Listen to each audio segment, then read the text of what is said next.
Hi, everybody. This is Roland Pruitt, and this is Roland Pruitt's Kaiju Review. I got the wrong notebook in front of me, so it's episode 15. I'm looking at Audrey Hepburn here. Anyway, uh, so we're going to talk about probably my favorite non-Godzilla kaiju movie, and that's War of the Gargantuas. And I found out that one of our friends that comes on the show every now and again, it's one of his favorite movies too that doesn't have Godzilla in it. So, but let me bring up first Anastasia and introduce you to them, and Professor Wallnott. Hello. Thank you for bringing us on. As usual, it's always a delight to be with you and to see your passion and support your desires. Well, Yes. thank you. What she said.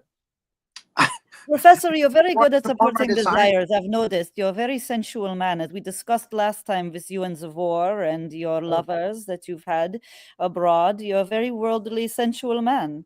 Well, thank you, Miss Anastasia. I appreciate that. Yes, I have He's got loved a and lived, broad. and yes, So, I've been abroad, and you've been abroad. You dress up like a woman. oh no, I'm Oh, sorry. transvestite. Yes, I know about these. Well, that's a different kind Well, of. we Brits have no problem with that sort of thing. So I mean, you see Monty Python, everybody dresses as a Not woman. easy to So walk in those heels, though, I bet. it's incredibly difficult, and having this beard and all, it makes it even more difficult to sort of All right. hassle and help. But Well, you enough could about that. you could shave. Yes. Shaving your chest probably would be tricky. Anyway, we're going down a road here I don't want to go down. Let's bring up our guest. His name is Ramon, but everybody on the internet knows him as Kaiju.Kombat. And he's got hair. Yeah, We saw you didn't have much hair. No, I know. I've been meaning to get a haircut, but it's just been busy scheduling. But I'm very it's 50-50. But no, regardless of that, I'm happy to be back on to talk about one of my favorite non-kaiju films, like Roland himself, War of the Gargantuas. As soon as I heard that, I politely asked the man if I could join. So I'm very happy to be here. I'm so happy you did too, because we haven't seen you. We haven't seen you since we did our King Kong versus Godzilla episode. Yep, and it's been a while.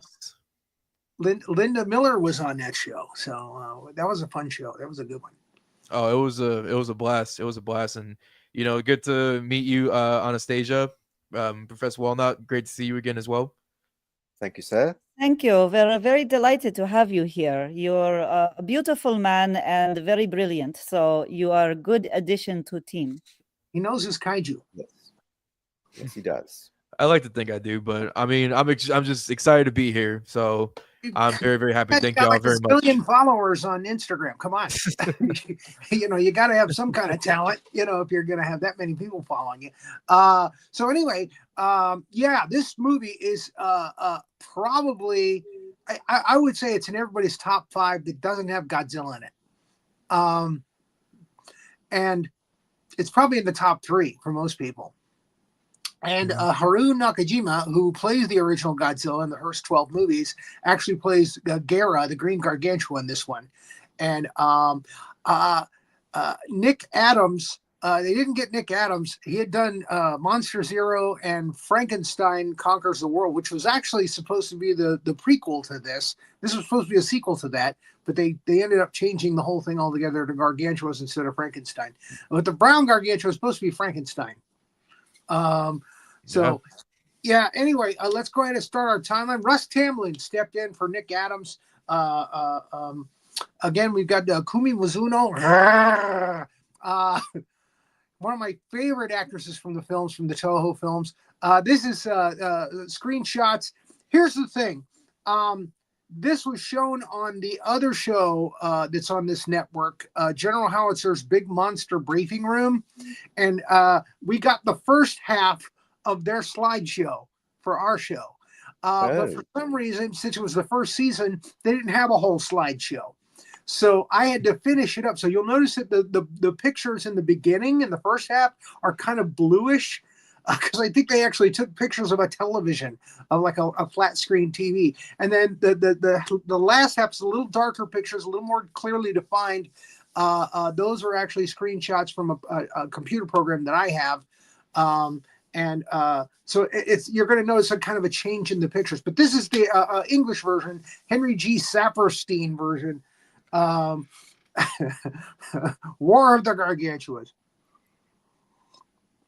Starts out. Wait, don't you have video to show of toy? Oh yeah. I did.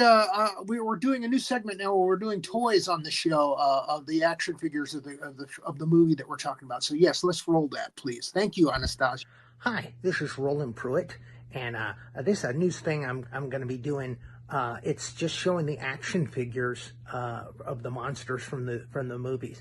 So, War of the Gargantuas, great film, one of my favorite non-Godzilla kaiju movies, and of course we have Gara. Gara is a fully posable action figure. There he is, and he was played by Haru Nakajima. Who played the original Godzilla in like the first 12 movies. But I loved the way he moved as Gara in this movie. It was really cool. So throw that over the side. And then we have his brother, Sanda. Oh, I got to put his arm up because that's what he always does in the movie. So the Gargantua brothers, Gara is actually kind of a clone of Sanda. He, cells from him went off to the sea and made another Gargantua. So watch that movie if you get a chance. It's a really good non-Godzilla kaiju movie. And that's it. This is my first segment. Nice. Anyway, Very good. Yes. So the reason that I'm doing these videos is because I'm selling my action figures on eBay, and those are already gone. Oh wow. So I have to do videos with the action figures before I ship them out. Right. So anyway, I digress. Let's get back to our timeline. Let's start out. I also came dressed for the event, as you can see. I see your shirt. I've got my Godzilla mugshot, but that's more appropriate. Yes, you got a Gargantua shirt. I love it. Yeah, I wanted to come prepared for this one. Yeah, so we start out with a ship on the sea. It's dark. It's kind of a rainy night.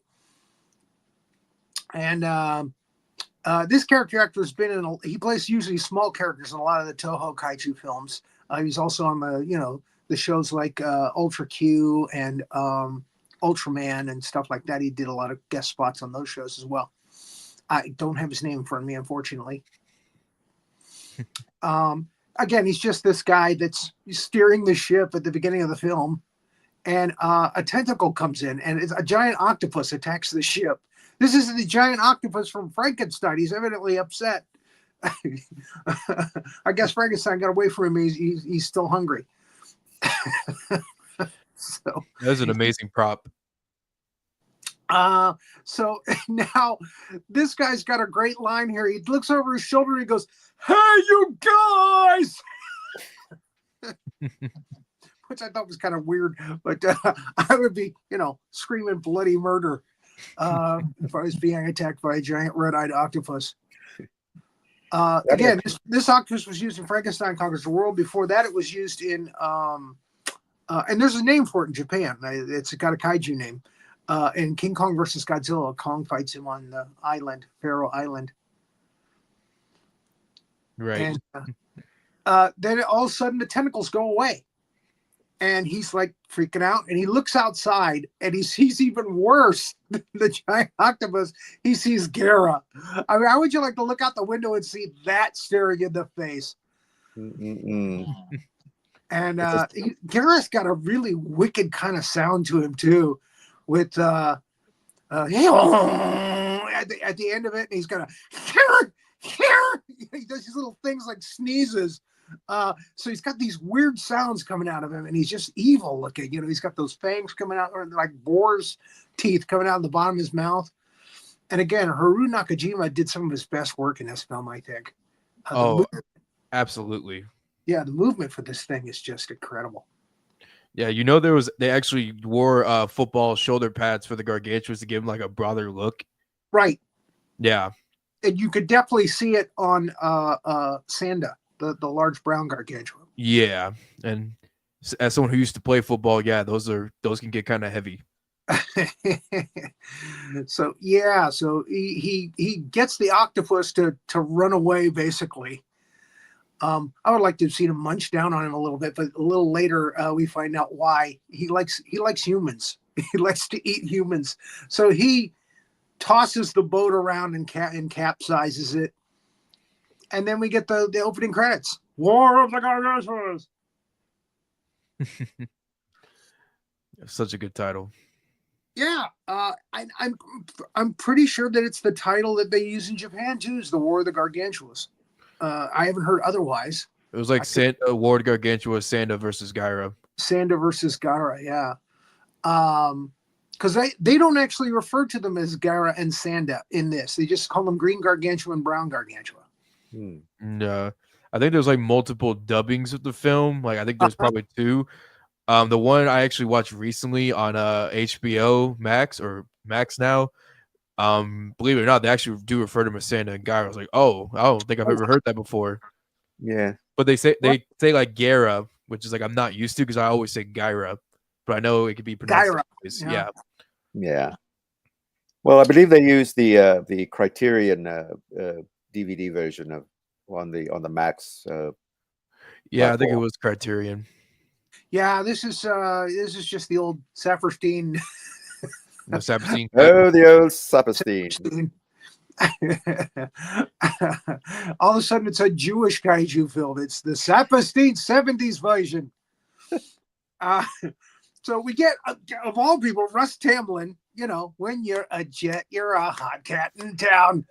A dancer, you know, playing a doctor. Who would have thunk it? And Kumi Mizuno.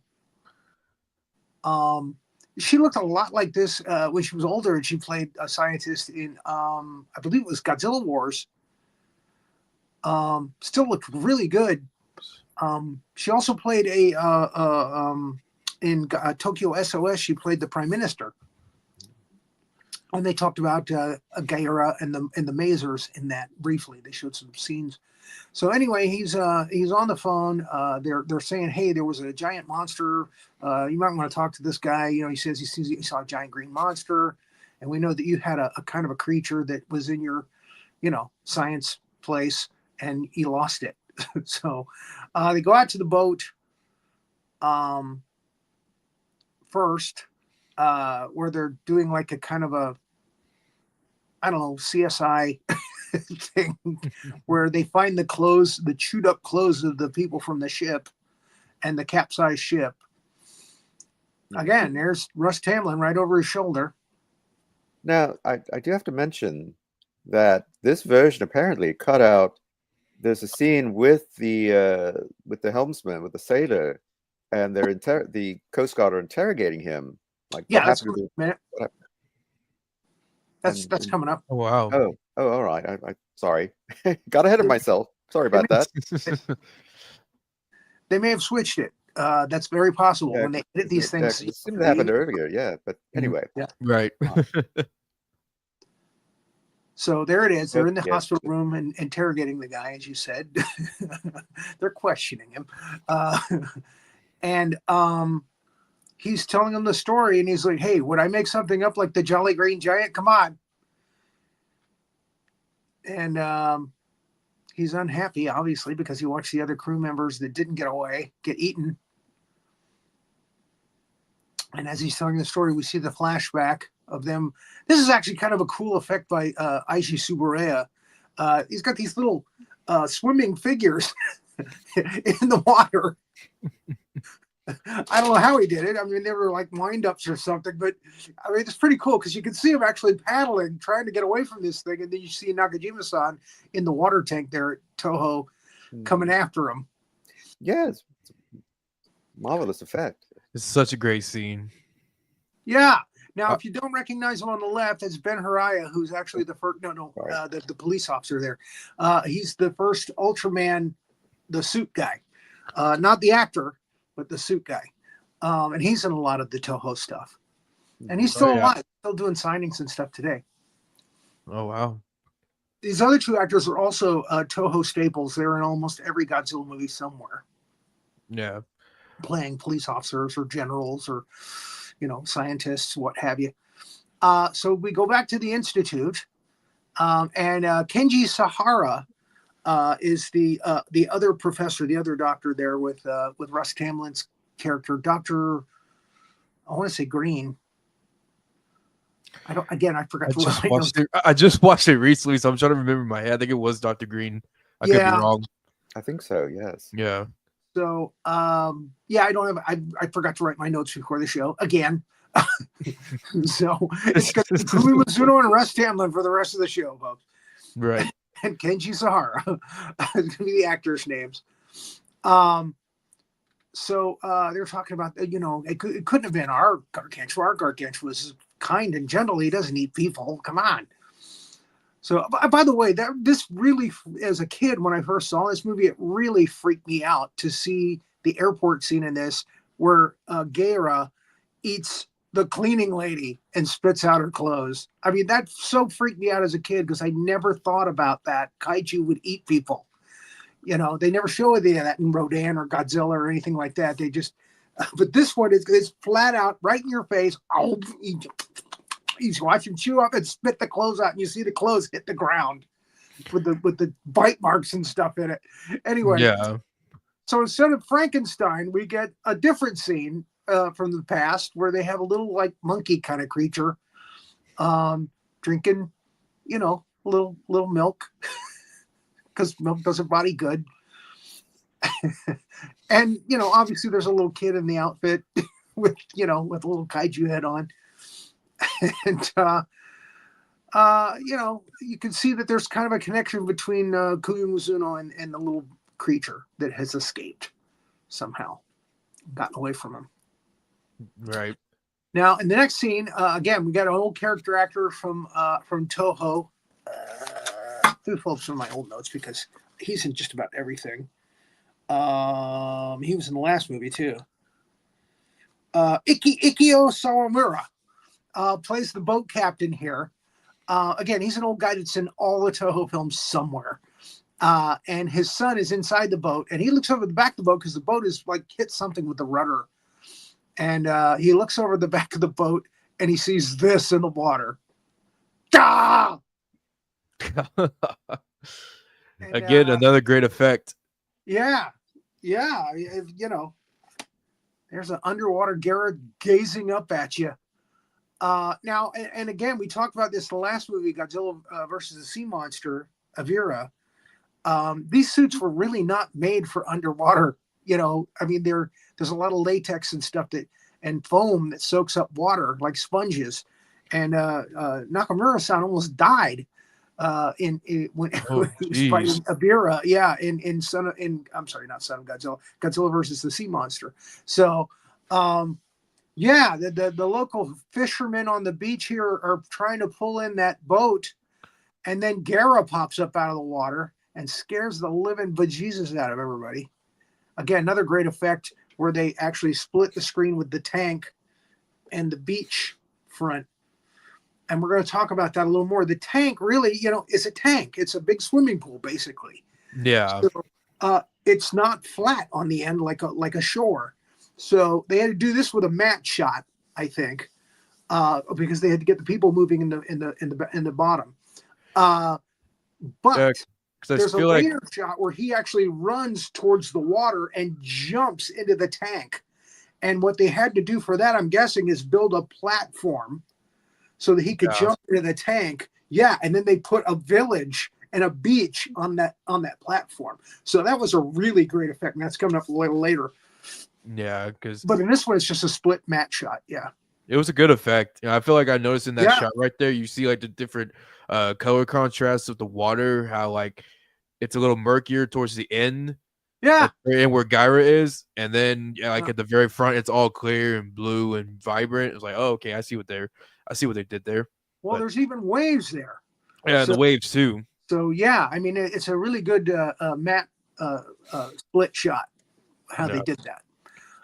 Again, you got to give Iji Tsuburaya, credit for doing a great job. I mean, this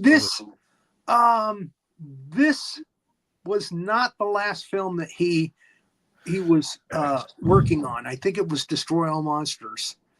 But yeah, again, some of his best work in this. So we have another scene where they're talking about the Gara or the monster, and again, they're trying to figure out how this thing has become green and why he's become like a mean monster. He's not a nice, friendly creature like they knew. So he sends a doctor out to take a look at the boat that they pulled in. And there's the policeman from the earlier scene, the police captain. And he finds some of the green gargantuous cells and hair on the side of the boat. He's evidently scraped himself on the side of the boat. And he takes that back to the lab and they take a look at it. Meanwhile, they've also heard of another creature up in the Himalayas. And it's like a giant abominable snowman. And they decided, the Dr. Green and I want to say Akio is Kumi Mizuno's character. They go into the mountain to see if they can find the brown gargantua. Oh yeah, and I love the effects for here, especially with the footprints, just to get a contrast of the size. Yeah. Now, I know of this. Sometimes when they found big footprints in like the Himalayas and the mountains up high, like in Tibet and all, they said that was caused by just somebody making regular footprints, and then the snow melting with the sun melted into bigger footprints. So, and that's a lot of scientists say that's what started the rumors that there was an abominable snowman up in the Himalayas. Oh wow. But, anyway, so yeah, they're checking things out, but they don't really find anything, unfortunately. So they got to go back to the lab. Toho University Laboratory, Biological Atomic Chemistry. This is there's a doctor who's kind of a mentor to them, or a professor, I should say, who's a mentor to them. This is him right here. This actor was in Dogora, and he's done a lot of stuff in the early Toho films. In any case, yes, he is the main scientist in this one. And they talk to him about it, and they ask him, what do you think? And, what do you think of these cells that I brought you? And they take a look at them. Oh, this is very interesting. Yeah.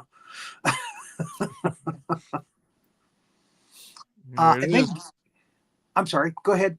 No, I was saying there he is. Yeah, it's an overcast day. The sun is not shining. So Gara comes out of the water at the airport. And again, at this point in time, Toho and the producers are saying, look, you guys got to cut back on your spending. You can't spend so much on these like miniature villages and stuff, or miniature cities that you're destroying and stuff. We got to figure out ways to cut your budget a little bit.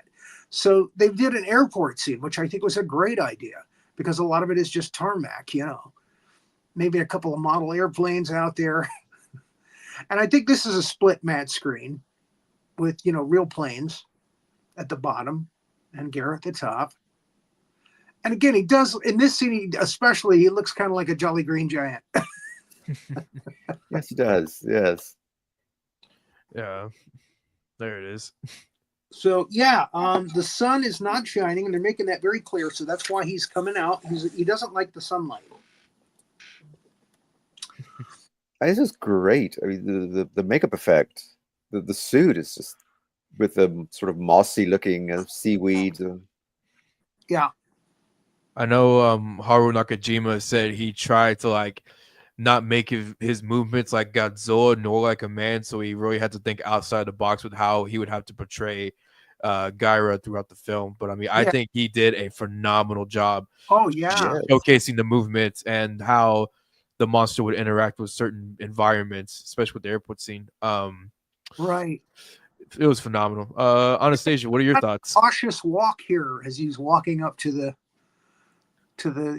set there, the I want to say control tower area. Mhm. And again, you've got little model airplanes there. And again, that's easier to make than to do these sets that they're going to be crashing into and stuff. And they don't destroy any of this set at all, except for a window. This actually could be part of a set that they previously used in Varan. There was an airport scene in Varan. So they might have actually used some of that same set. You never know. I haven't seen that movie in forever. Yeah. Now, here's the thing. This is a matte shot that's terribly done because it looks like he's a 4-foot tall kaiju now. Where only his shoulders and head are above the building. They do this a couple of times in the film. It's just a bad matte, come together. But they wanted to show the people running and screaming in the bottom, and they wanted to show Gara at the top, peeking over the buildings. It's just the ratio, the size ratio is all wrong.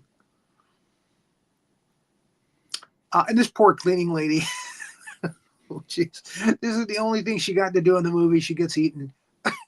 Dang. Yeah, and this again traumatized me. Traumatized me as a child. Her little feet dangling out from the bottom of his hand. And there's the clothes. Tui. And just the way they hit the ground, a little dust kicks up when they hit the ground because they're wet from him saliva, him drooling all over her clothes while he eats her. This is where the sun comes out. Now, when the light hits his face, it almost looks different. It almost looks like his cheekbones and stuff are even more, and his brow are more pronounced than normal. I'm not sure why that is, but yeah, the light hits his face, and he's very ghastly looking here, and he just makes a beeline for the water. And a nice, great slow motion gait to the water. All the monsters moved in slow motion. Just gave them a more realistic kind of feel to them. He just does not like the sunlight for whatever reason. Well, he's been living under the water. He's not used to sunlight. He's just started coming out of the water. So he's an aquatic creature. He's an aquatic gargantua. I always thought if they ever made a sequel, if they ever made another movie where, because they say, the gargantua cells can grow into other gargantuas if you tear them off, and they were blowing the hell out of these guys, and they said they should have thousands of gargantuas around the area. But I thought they could have like a lava gargantua, that can spit hot lava. They could have all kinds of different kinds of gargantuas. It'd be cool. Anyway. Yeah, I don't know if y'all would know this by now, but Hajime Isayama, the creator of Attack on Titan, actually watched War of the Gargantuas as a kid and got a little inspiration from the film to make the Attack on Titan series. That makes sense. Yeah, the Titans eat people, right in front of their kids and stuff. Yeah, I totally understand. Yeah. And suddenly here's Pee Wee Herman talking to the general. So he eats people. That's Jun Tazaki as the general. He was the general in King Kong versus. I think that's the reason why he's the general in King Kong versus Godzilla. That's why you like this movie so much. He's the general in this one too. And he's kind of a mean general in this one. I mean, he really doesn't care about the brown gargantua at all. Yeah. No, he just doesn't care about any of them. No, we're gonna kill them both. Yep. That's his whole attitude in the last half of the film. No, we're gonna kill them both. Okay. Oh God. Here's the scene that everybody loves so much about this film. I can already hear the song playing in my head. The producer's wife got this scene, and she's not a good singer, and she sings a song called "The Words Get Stuck in My Throat," which was actually covered by Devo, and it was a much better version.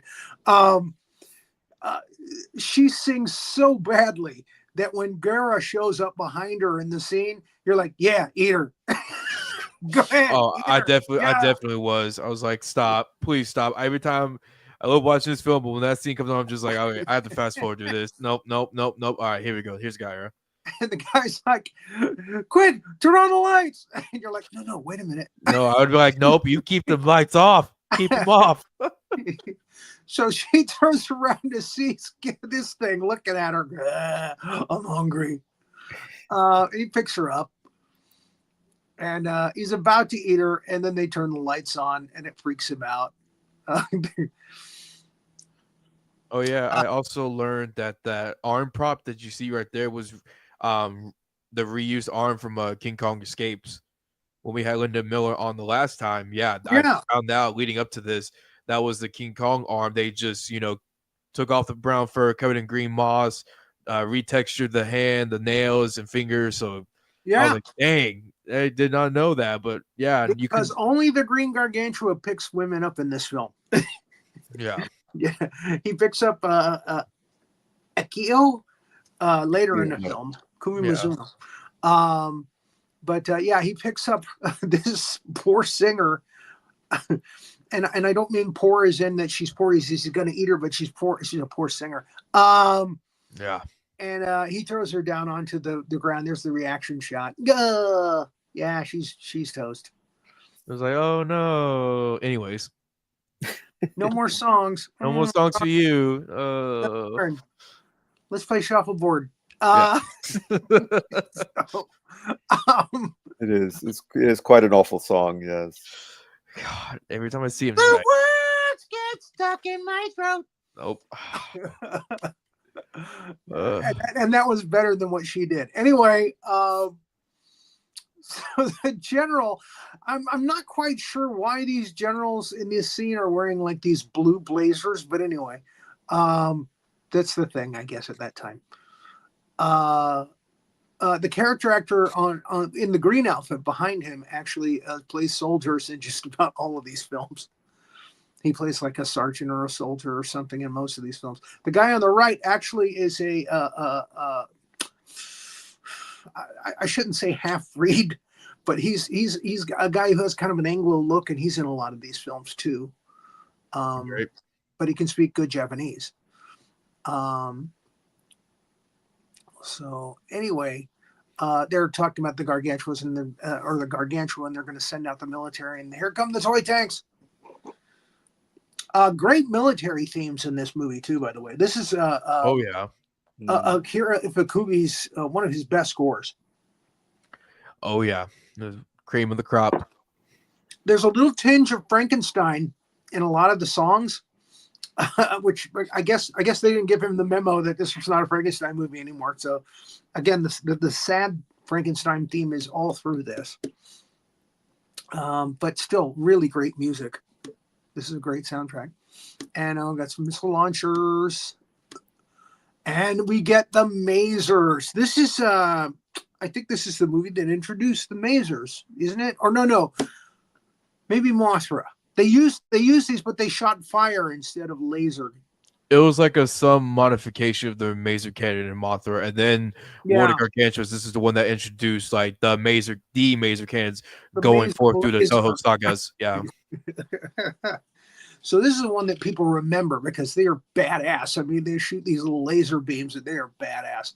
So, some great movement here as he's coming. And again, we're in the woods now. We're in the forest. Again, no buildings to build and crush. So they're keeping the budget down. Mm-hmm. Much easier to do sets like this and do villages than it is to do, full cities. So they do build one set or two sets actually that they destroy at the end of the movie.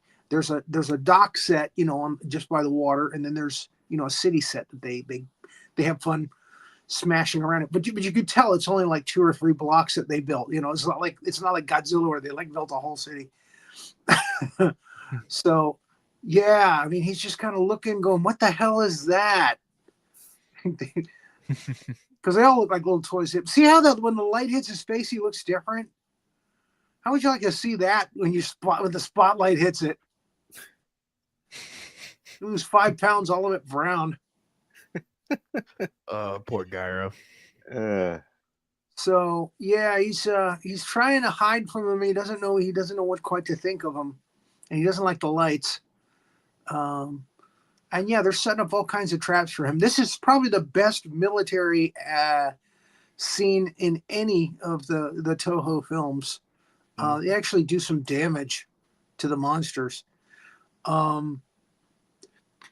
Whereas, you know, Godzilla and Rodan Mothra just kind of bounces off of them.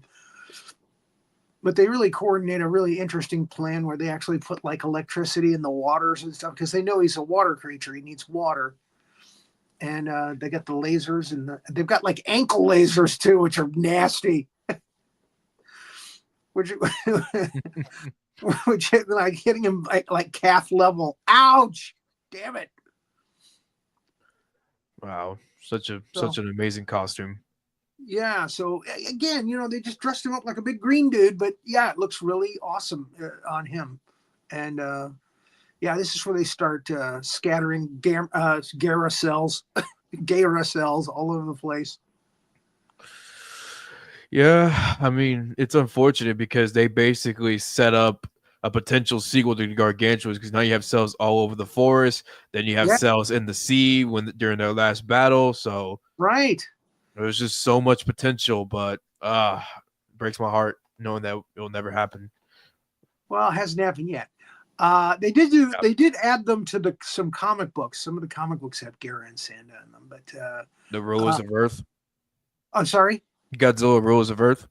Something like that. Yeah, it's been a while since I've seen them, but yeah, I know there's at least one set of comics that had them in it, where they put them on Monster Island with the rest of them. There is some nice action where he's throwing tanks. He's picking up tanks and throwing them all over the place, which is nice. And they're like, okay, let's hit him ankle high. They're setting hit it again. Ankle lasers. What is it when they cut the ankle? They hamstring him. They're going to hamstring him. Yeah. Yeah. Him and the hammies. Yeah. So even though he's the Achilles heel. I'm sorry. Go ahead. Oh, it's the Achilles heel. Yes. Yeah. So even though he's an aquatic creature from the sea, evidently he's okay with clear, fresh. What do they call that water? Freshwater fish. Right. Yeah. It's freshwater. Yeah. So that's kind of weird, but I guess they're like, don't overthink it. So, and again, they're setting up electrical things in the lakes and the rivers and stuff, which is really nasty, but it's good. You know, it's a good plan. He's grabbing. They have this scene where helicopters are going over him, and he's kind of sitting down in the bushes and the trees, and he comes up and he grabs a couple of helicopters. Little homage to King Kong, I think. Mm-hmm. Yeah. Yep. Oh, there we go. Take that to the shin. Ow. You know that had a smart. Oh yeah. Oh my goodness. There's little after this battle, which by the way, they've reprocessed this battle and they've used it in like Megalon and some other movies as well. I think they even used it in Gigan, maybe. Yeah, after this is all over, he is covered in huge red bloody sores, you know, from the damage they did to him. Yeah. I mean, they really did some damage to him, and that's different. You know, we're not used to seeing that in the kaiju films. They usually everything they dish out just kind of bounces off, you know. Yeah, I mean, it's sort of in a weird way like a palate cleanser if you really think about it, because like you just said, you know, everything we throw at these monsters, they just they bounce it off their bodies, they take no damage, they go on them continuing blood. It's like, oh dang, they might actually get him, like they're actually close to getting him, and then we all know what happens later on in the film, but I won't spoil it for those. Why even send the military out? I mean, come on, nothing works. Yeah. But this did. Yeah, but then of course this is the infamous scene that gets reused in many other Showa films, like you just listed. Where they're cutting the trees along with the lasers. Yeah. Yeah. That was very nicely done again. And again, they've got the electricity in the water. It's like, God, darned if I do and I'm darned if I don't. And there's right in the face. You can already see the bloody patches on his costume or on his body. I should say. I shouldn't say costume. So I'm guessing these masks that they're wearing are two pieces. There's a top piece and a jaw piece because they can move their mouths. You can see their mouths opening and closing. He's eating people and stuff. And of course, you just got the zip up the back suit, with the gloves and the feet. So it's actually a very simple kaiju outfit. They kind of did the same thing with King Caesar. It's a very simple, more humanoid kind of outfit, and then a head. They put the head on. And again, you see a lot of the Ultraman. I mean, they had to create those in like a week. So, you see a lot of that kind of stuff in the Ultraman shows for a lot of their creatures. More humanoid. Yeah. But yeah, you can see those football pads. They heavy too. So yeah, the brown Gargantua comes to save his brother. He doesn't realize he's a bad egg. So he comes and he's a much taller Gargantua. And of course, we know that it's the good brown Gargantua from, that escaped from the scientist lab, earlier. He's good. But you could look at his face and you actually see that he's kind of got a flat head and he's kind of looks a little like Frankenstein, maybe a little bit. You can see how he might have evolved into this. But yeah, we're going with Gargantua, not Frankenstein. And yeah, he's a little like you bad, people bad. He takes him into the woods. Laser's bad. So they're talking about it back in the lab. Hey, well, this is obviously our Gargantua. There's two of them. What are we going to do now? Got to convince the military that one of them's not bad. And so they go out and check out the area where the military, was zapping Gaira. And they're finding Gaira cells on the trees. No, actually, they found a brown-haired Gargantua cell on the tree. And they find a green one in the water, which is coming up in a second. Now, what's interesting is that Kenji Sahara, if you can go back to that last slide, he is dressed exactly like the Doctor was in Frankenstein Conquers the World, the other Doctor, who was played by the actor from King Kong versus Godzilla and Son of Godzilla. I can't remember his name. Oh, wow. But he's dressed in the same hat, same outfit, same coat. They kind of dressed almost identically to the other Doctor in that movie. So I don't know if he's supposed to be playing the same character. I should look in the credits on IMDb and see if it's the same name Doctor, or if he's a new guy, but this is how scientists dressed in the mid '60s. give or take, probably. I actually need to rewatch. I actually need to rewatch Frankenstein Conquers the World. The last time I watched it was Halloween of last year. It was Halloween because I was like, why not? We just did it on the show a couple of weeks ago. Just for great episode, by the way. Thank you. This is the green Gargantua cell they found. And I thought he found one of these on the ship, but I guess they look at it now. So why didn't you look at it before? So anyway, so yeah, they're now convinced that what happened, or I guess Dr. Green is convinced that what happened is that one of these cells probably, broke off of brown Gargantua and floated out to sea. And I think he says it may have evolved by eating rich plankton, protein-rich plankton or something like that. And it's become another Gargantua. So that means that if the military keeps doing these things, we're going to have Gargantuas up to wazoo. All kinds of Gargantuas. But the military is like, no, we're going to do what we're doing. We're gonna zap these things and kill them. Okay, we almost killed one of them. We'll get them. They're not listening. Nope. So here they are hiding out from the military. I've seen pictures of Nakajima and the other actor with their heads off.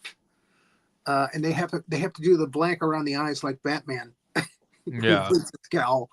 Like when they're having tea, and resting in between shots. So it's kind of cool to see those. So anyway, the green Gargantua is he's not feeling up to spec right now. No, he's hurting. He's in a lot of pain, and helicopters come overhead, and they have to duck down in the water and behind the trees. And Gaira gets hungry. Uh-oh. And it's getting foggy out, so he can go out to the woods. Now, the doctor and Aikyo are walking through the woods, and there's some other hikers, singing songs, and everything's. I'm not going to say normal, but they're like, to hell with it, live life, Yeah. There's a big monster in the area. We don't care. Yeah. Well, they're talking about that they're young people and they're not afraid, and they're just going about their business, and oh, those young people. Until live free until they see the monster. Like, let's go back. Like, nah, come on, y'all want to live life, huh? Say hi to me. So they run right into Gaira. Right. Yep. Exactly. Look at their face. Monster. Like, yeah, now you're living that life, huh? The only reason that the doctor and Ekio do not get eaten at this point is because Ekio falls over the side of a cliff. One of these knuckleheads knocks her over the side of a cliff. Trying to get away from Gaira. And of course, Dr. Green, wanting to save her, goes down, climbs down the cliff to try to save her. So Gaira goes right past them. And we don't really see that, but it's implied because all of these guys' clothes are chewed up later, by Gaira's body. And he's got his big belly and he's like, so we know what happened. We saw the airport scene. Right. So she is about to fall to her death. And he's trying to get down there to help her. And she can't hold on. And the brown Gargantua shows up. Sanda shows up and saves her. He puts his little hand up. Now, when he comes down to save her, a boulder knocks loose and knocks him in the leg, spraining his leg. They say he's broken, but he wouldn't be able to walk if it was broken. I'm sorry. No. Even a kaiju with a broken leg can't walk. So he sprained it. Maybe it's a cracked. Maybe it's a crack and not a break yet. But I'm thinking he sprained it. But it hurts. Absolutely. It hurts. Absolutely. Even for a kaiju film, you do got to take into account, like, if they're trying to be realistically, if a boulder or a huge rock fell on your leg, your leg's going to be done. You're not going to be able to walk. But it's just a little sprain at the most.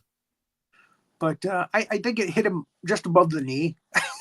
So it's maybe one of those tendons popped loose. But it's painful. You can tell he's limping around. It's painful after this. So he reaches up and he saves her and puts her back up there with Dr. Green and just kind of skulks off. Won't you stay? Won't you talk with us? He's like Lurch. That's what he is. The brown Gargantua is Lurch. He went to Japan and morphed into a kaiju. Even has Lurch's hairstyle. He does. Yeah, he does. He does kind of look like Lurch. Wow, a bit. Yeah. I never thought about that, but he probably plays what's the piano that he always plays that sounds like a harpsichord or something. Harpsichord. He probably plays harpsichord. Get him a giant harpsichord. All right, so now you see the shots are a little darker. That's because they're from they're higher resolution, and I'm sorry. Anyway, so they were not just shot off the screen of a TV. So they talked to the military guys, and unfortunately, I've got a small phone that I'm watching now, so I can't see as much. I can't see as well. They're trying to tell the general that the brown one is nice, and he saved Akemi. Akemi is her name. I'm saying Ekio. It's Akemi. That's what it was. He saved Akemi's life. He broke his ankle, or he broke his leg. Sprain. It's a sprain. And the general's like, no. Almost just like that. Yes. We're gonna kill them both. No, they both need to die. We're gonna kill them both. So there's the scene where he runs back out to the, or actually he's running. I'm sorry. Oh my gosh. He's running out to the ocean, right? No, the Sanda sees his brother on the beach, and after he's eaten all these young people, Oh, yes, right. You see the empty boat, and then you see the clothes. Right. He's like, "Did you just eat everybody?" My God, Soylent Green is people. Gay Red Green eats people. He picks up a tree, just pulls a tree out of the ground. It's like, it's switching time. And as he's coming at him, he just looks at him like, what the hell are you looking at? He just kind of looks away like, yeah, whatever. And he whacks him a good one. That gets his attention. I will say for I have 2 older brothers, and I'm the youngest. Funny story, my older brother purposely ate my middle brother's apple fritter, and sure enough, when he found out, they both threw down, just like in a jokingly manner. So when I see them fight, it literally just reminds me of this scene of Sanda and Gyra going at it. I'm like, I got my own personal war with Gargantuas live in front of me. This is awesome. Eat my apple fritter. To this day, he still said it was an accident, but I already know he did it intentionally. It's the cardinal sin. Don't eat my apple fritter. Nope. That's right. It's Gargantua time. Yep. So, even though his leg is hurting, he's a lot bigger than Gaira. He's not as violent, but he's a lot bigger. And that means he's got a lot more power behind him. And Gaira realizes that and just hauls Boogie. He just gets out of there. Like, I'm getting out of here. And Sanda's looking for him. With that leg. Again, doing the lurch. We're never going to be able to watch this movie without seeing Lurch now. No, this is my favorite movie. Now I'm going to picture the Lurch. Thanks, guys.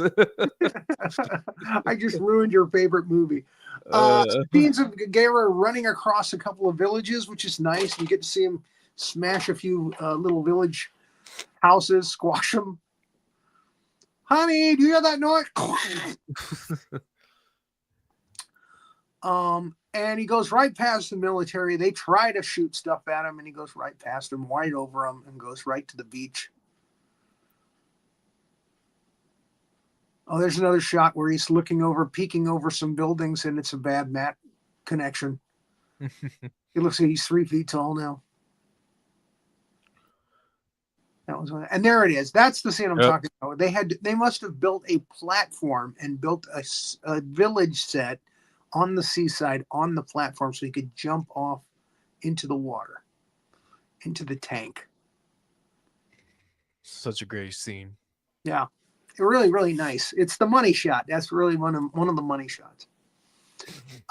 Military, yeah. Again, they keep trying to appeal to them. Say, look, the brown Gargantua was nice. Nah, we're gonna kill them both. Oh man. So, Akemi and Dr. Green are in their hotel room. They're talking. I wouldn't be talking if I was with her in a hotel room, but anyway. I'm sorry. I have to say it. Everybody's thinking it. Come on. She's adorable. And they get a phone call from the other doctor, and he's like, yeah, the military's not listening to us. They're just going to kill them both. And the lights come on, and the sirens start, and then there's one of the Gargantuas is in town. So she says, I'm going to go out. Oh, no, this is where the military. Oh, and the guy in the car there, he's got to get out of his car and say, hey, this is a brand new car. Again, he's one of those Toho actors that's in everything somewhere. He's in Destroy All Monsters. He's in Son of Godzilla. He's on a lot of films. Anyway, that's his only scene in this one. He's the teenage kid that has to give up his car. So, and it's Gara. Gara's in town. So she says, I'm going to go out and save the brown one. He saved my life. I'm going to save his. And she runs out. And Dr. Green has to run out after her. I'll call you back. Like, dang it. I got to go get this woman. So he catches her on the street. He says, look, I know you love the guy and everything, but, we have to be careful. They are giant gargantuas and they could step on us. He said something like that. I paraphrase a little bit. Anyway, so they go down into the subway. Or no, actually, they see that it's Gara.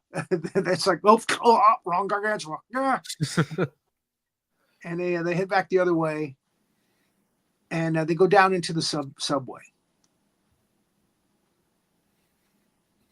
Again, great practical effects with Haru Nakajima in the city with all the miniature vehicles. They're just getting destroyed one by one. Oh yeah, he's stepping on the cars there. Step on a new car under his weight. Yeah. Wow. Okay, there they are in the subway, and he's reaching. That's another great scene where he's reaching down and he's like a cat looking for him down the subway stairs there, and they go, "Oh, okay, go there. Let's go over here."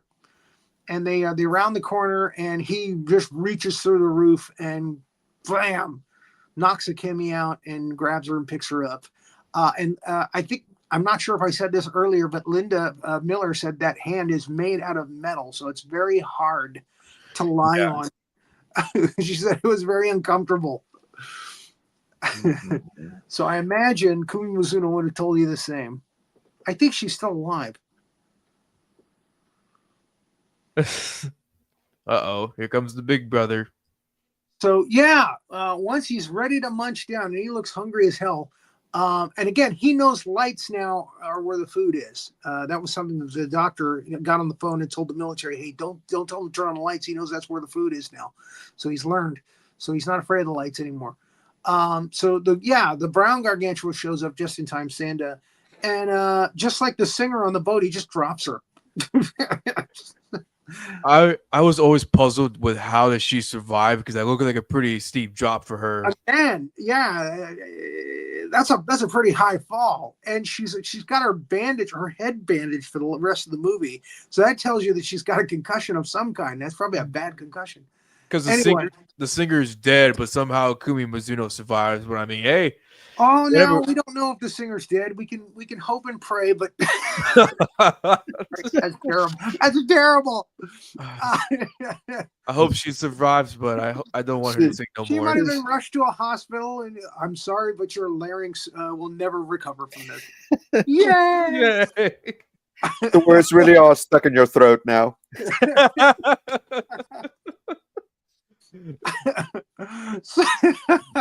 Dang, that was actually the moment of the show right there. That's the moment of the show right there.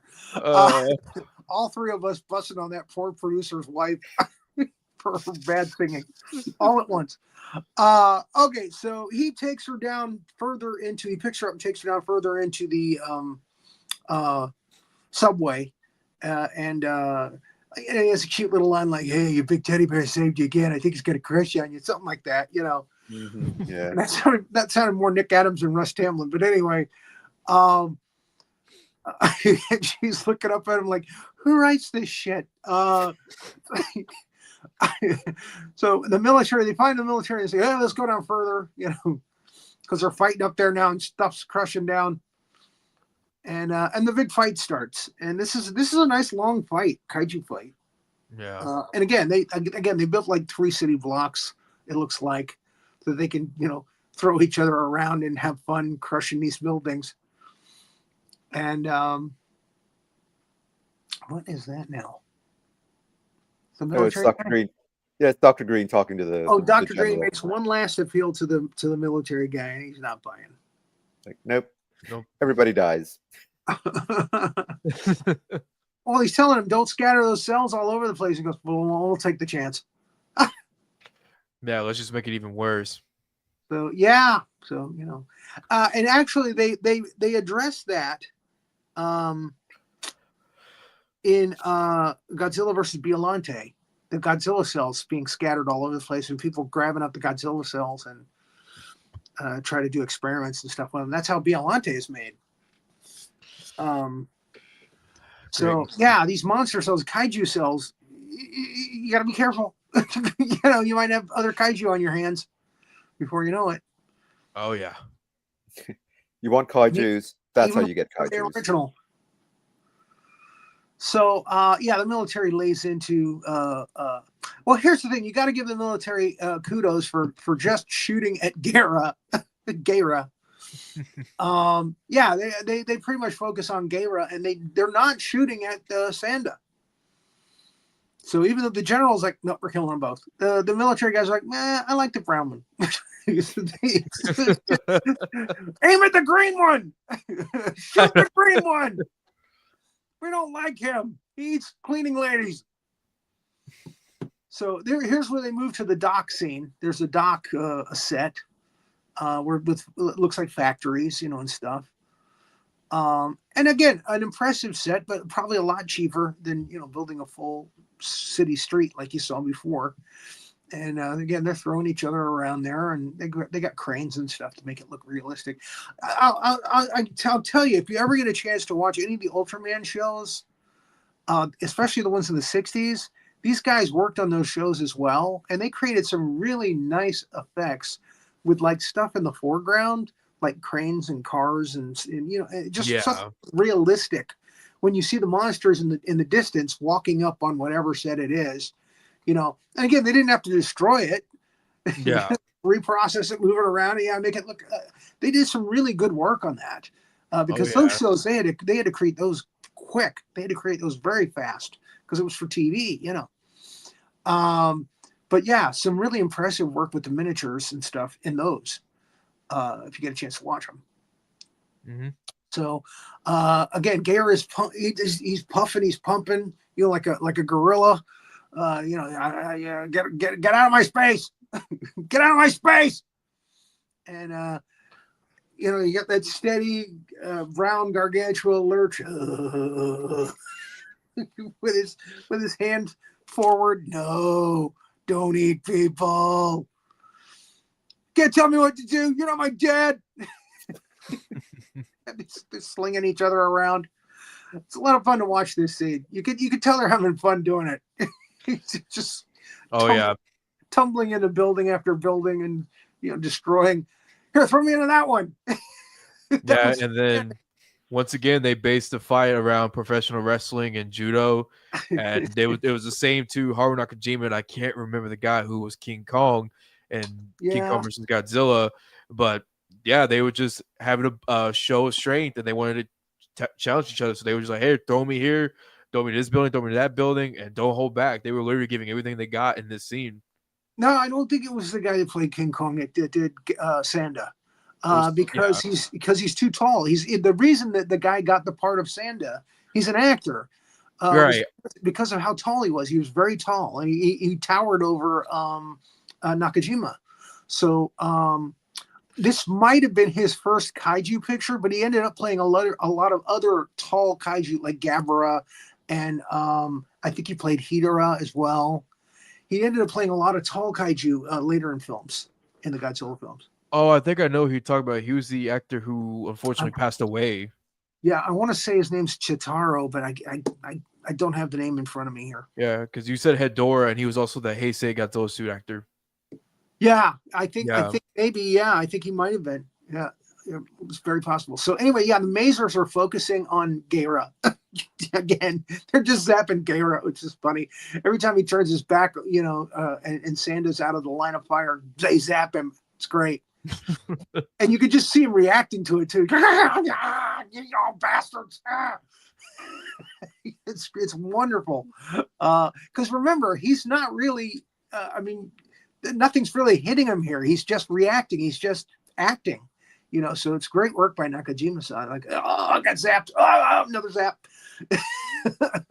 It's a really, really great acting job because, again, nothing's really hitting him there. So, He's just they're creating on his what he's created as far as his reactions, you know.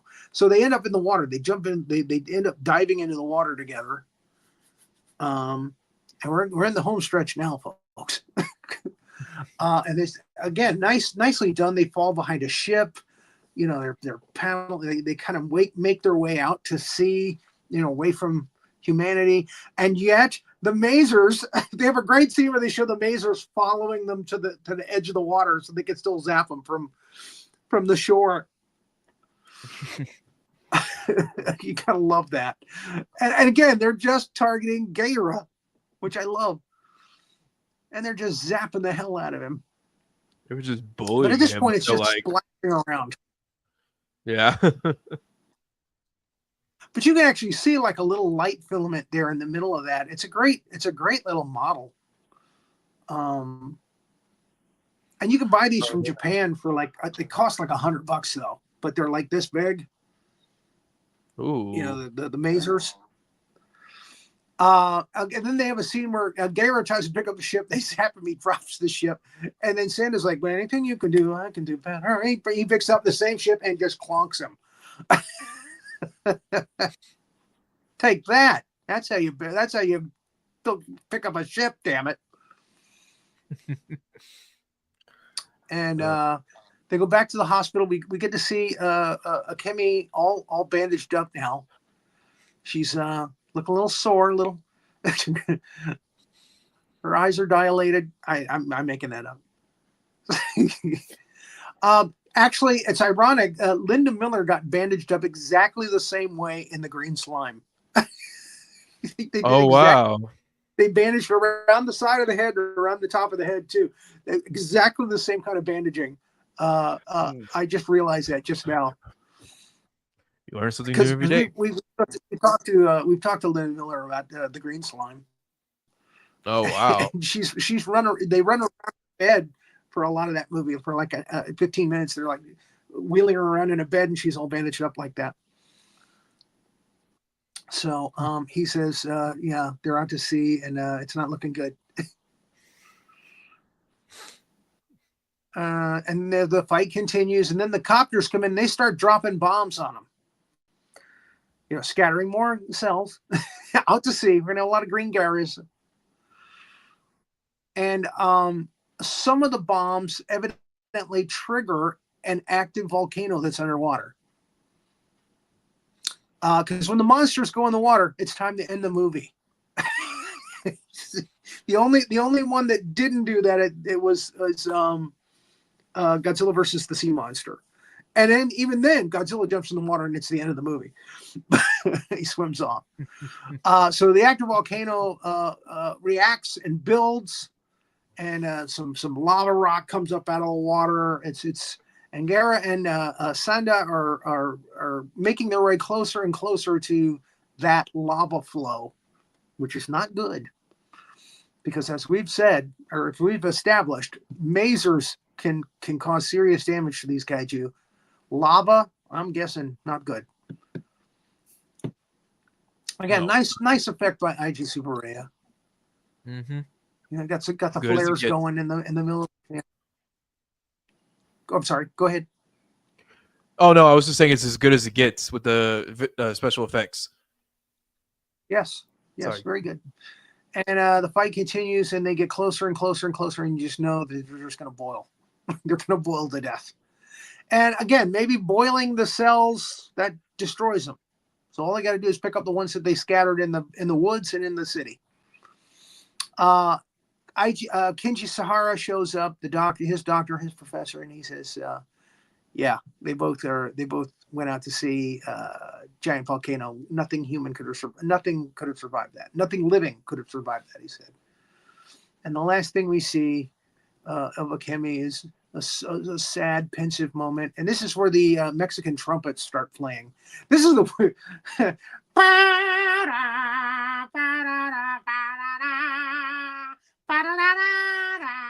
what a weird song at the end, but it's very sad, you know. And yeah, I mean, it just kind of rounds it out nicely that these two monsters died, you know, with the lava flow there. And at the end, Henry G. Saperstein Enterprises production. I hope you enjoyed it, you bastards. So that's it. War of the Gargantuas. Great work from the Toho team. They proved you can make a movie, a kaiju movie, a good kaiju movie without Godzilla. Yes. Yep. And very nicely done all the way around. Got to give applause and kudos to everyone involved. So thank you so much, Ramon, for joining us. I wish you nothing but luck on Instagram with the Kaiju.Kombat. And Anastasia, thank you so much for Thank you. forward. Yep. Always a pleasure. I want to drink something, but my cup's empty. It's always an honor to be on here. So once again, thank y'all for the for letting me come on, talk about my favorite film. I love this. So thank you guys, and I wish y'all nothing but great success come 2025. We'll have you. Yes, we'll have you back on again yes. soon. You know, we got all these kaiju films that we still have to do. This is only number 15. So we'll have you come back maybe for Godzilla versus Mechagodzilla or something. I mean, if there's a film that you really, really like, let us know in the 70s. Let us know. Megalon, whatever. We'll bring you in. Awesome, man. It will be a hell of an honor. Thank you so much. Again, always good to have you. You know your stuff. Thank you. And thank you, everybody. Next time on the show, next week, we got War of the Gargantuas. King Kong Escapes, I think. Yes. Ooh. King Kong Escapes next week. We're going to have Linda Jo Miller back. George Morgan from Japan will be with us. It's going to be an epic episode, a nice one. We love Mecha Kong, Mechanic-Kong, and we like all the things about that film as well. And again, that's another awesome. Good kaiju movie without Godzilla. Oh yeah, that is going to be awesome, and I wish y'all the best. I wish y'all the best success with that episode. Oh yeah, Thank you. yeah. Again, it's always a good time when we got Linda Miller on board. Absolutely. Yes. She tells great stories. Okay, guys, thanks for enjoying. Come back and see us next week.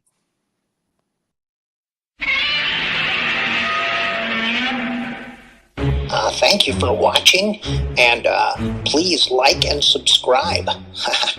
Thanks.